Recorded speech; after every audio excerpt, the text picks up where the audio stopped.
अभिजित, तू इतक्या दिवसांनी टेक्नो सिग्नेमध्ये परत आलायस, कसं काय आठवण आली तुला सरांची?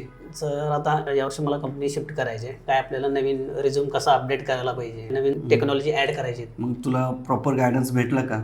काय तू कधीचा स्टुडंट होता आपला? आय थिंक माझी बॅच मे 2022 मध्ये होती.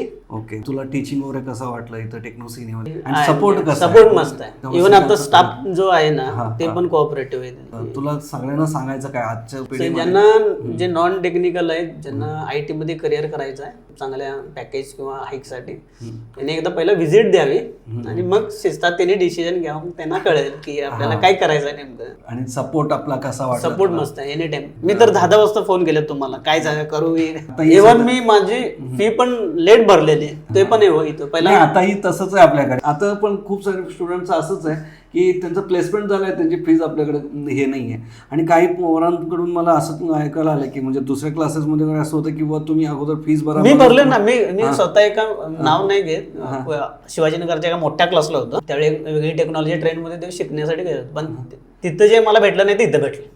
आताच्या पोरांना तू काय सांगशील अजून की कसं त्यांनी प्रिपरेशन करायला? हे तर झालं टेक्नो सिग्नेबद्दल, पण सिम्पल आहे. आपल्याला जे समजत नाही त्यासाठी मेंटर लागतो. नाही समजत तर तुम्हाला मेंटरची आवश्यकता आहे. युट्यूबवरती नाही बसून आवश्यक. थँक्यू इथं आल्याबद्दल. परत काय आयुष्यामध्ये कुठेही अडचण आलं, काही लागलं तर मग नक्की हे भेट. आणि हे तुझंच आहे, कधी मी आज अचानकच आलोय. कारण की आपले हे जे पोरं आहेत, सगळे पोरं आहेत, ते हक्काचे आहेत. कधी येऊ शकता, कधी काय सपोर्ट लागलं, काही लागलं तर मी तुमच्यासाठी तत्पर आहे.